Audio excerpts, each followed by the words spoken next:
I would continue the state police presence in the French Quarter, and I think that's been beneficial and been able to redirect city police elsewhere.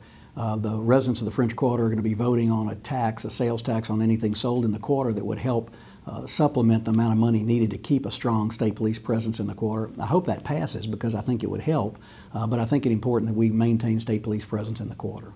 I plan to expand if we can get a waiver from the federal government. The first thing I'll do is appoint a task force to develop that waiver. It'll have to do two things: protect Louisiana on the back end if the feds renege on their agreement to pay 90%, and also give Louisiana the flexibility that I think we need to make sure that we provide the best possible care to our indigent population at the best deal for the taxpayers. And I believe in a waiver we can negotiate a number of things that we need in order to accommodate our new health care delivery system, this new public-private partnership. We need the flexibility to arrange a program that does that.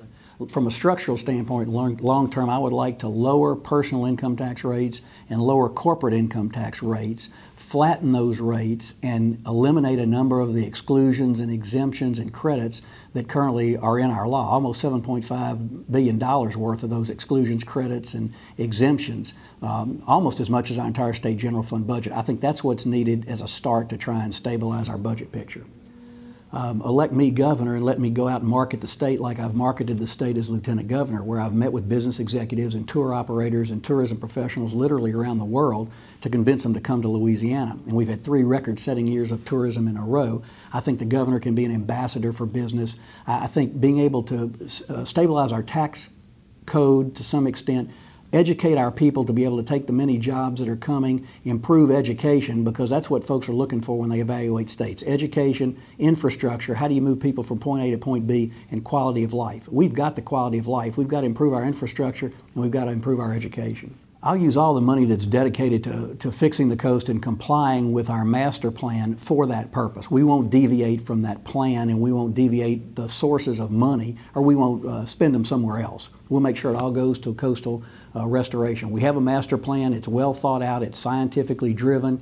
We're going to get a significant amount of federal dollars coming our way over the course of the next couple of decades. We need to make sure that money is very well spent to do what we can do to save America's wetland. It's not just Louisiana's coast, it's America's wetland that is disappearing. Yes, the cuts have been too deep. You can't tell universities they'd be facing 80% cuts in their budget and expect them to function well or recruit any professor that would want to come to the campus. Higher education is going to be my top priority. I'm going to make sure that we are not constantly talking about the up and down swings for supporting higher education. It's the key to Louisiana's future growth, and I'm talking about community colleges, technical schools, 4-year universities. We've got to make sure that we sustain funding for them in a reasonable, stable way, and we have not done that in the past, and we need to make certain that happens, as well as preparing our young people in K-12 to be able to have the skills to master what's expected of them in post-secondary education.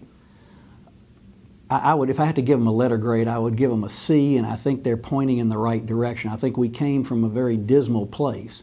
I think a lot has been done to address that. I think the recovery school district, the advent of charter schools, the imposition of vouchers as an alternative choice for parents all has helped us. And I think we're getting where we need to be. But I would not want to give us too high of a grade because I don't want to be satisfied with where we are now. We've got a way to go. I think we can accomplish that. And I think focusing on early learning, pre-K education, and as we get further along, even birth to 3-year-old, which is going to be the forgotten part of education that's so important for stimulating young children's minds.